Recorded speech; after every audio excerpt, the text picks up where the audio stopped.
ठाणे महानगरपालिका सार्वत्रिक निवडणुकीमध्ये आता बॅनरवर आपल्याला पाहायला मिळत आहे।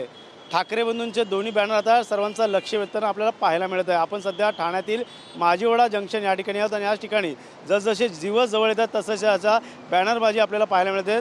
एकीकडे भाजपा महायुतीचा बॅनर पाहायला मिळतं, त्यांनाच दिवसणारे बॅनर या ठिकाणी ठाकरे बंधूंकडून लावण्यात आलेलं आहे।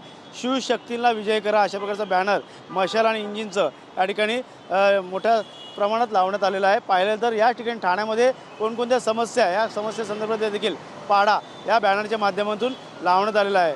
नियोजन शून्य कारभारामुळे आपलं शहर चारही बाजूने घुसमटते, त्यामुळे बदल हवा, ठाण्यामध्ये बदल हवा अशा प्रकारचे बॅनर या ठिकाणी लावण्यात आलेले आहेत। तर दुसरीकडे पाहिलं तर अर्ध आयुष्य ट्रॅफिकमध्ये संपते, आता हे बदलायचं हवं, आपण ठाणं वाचवायला हवं अशा प्रकारचे बॅनर ठाकरे बंधूंकडून लावण्यात आलेले आहेत। त्यामुळे जसजसे दिवस जे संपत आलेले आहेत प्रचाराचे, त्यामुळे बॅनरच्या माध्यमातून या मतदारांपर्यंत पोहोचण्याचं काम हे सत्ताधारी असेल या विरोधक करताना आपल्याला पाहायला मिळतं आहे। त्यामुळे नक्कीच कुठेतरी ठाकरे बंधू एकत्र आल्यामुळे सत्ताधाऱ्यांना देखील मोठी काटकसर करावी लागते। त्यामुळे या ठिकाणी भाजप असेल या शिवसेना असेल युती धर्म पाळला जात आहे, मात्र दुसरीकडे पाहिलं तर विरोधक एकवटलेले असल्यामुळे नक्कीच कुठेतरी आता येणाऱ्या काळात पाहायला गेलं तर महापौर कोणाचा बसेल, सत्ता कोणाची येईल याकडे सर्वांचं लक्ष लागलं। त्यामुळे 15 तारखेला मतदार राजा कोणाला मतदान करणार आणि 16 तारखेला कोण कशा प्रकारचा गुलाल उधळणार हे देखील पाहणं गरजेचं आहे। मात्र सध्या तरी बॅनरच्या माध्यमातून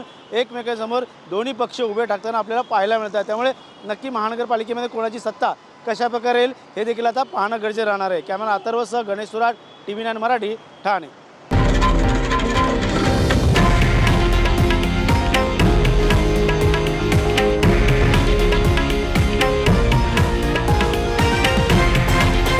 हे आहे देशातील नंबर 1 न्यूज नेटवर्क आणि आपण पाहत आहात TV9 मराठी, एकमेव।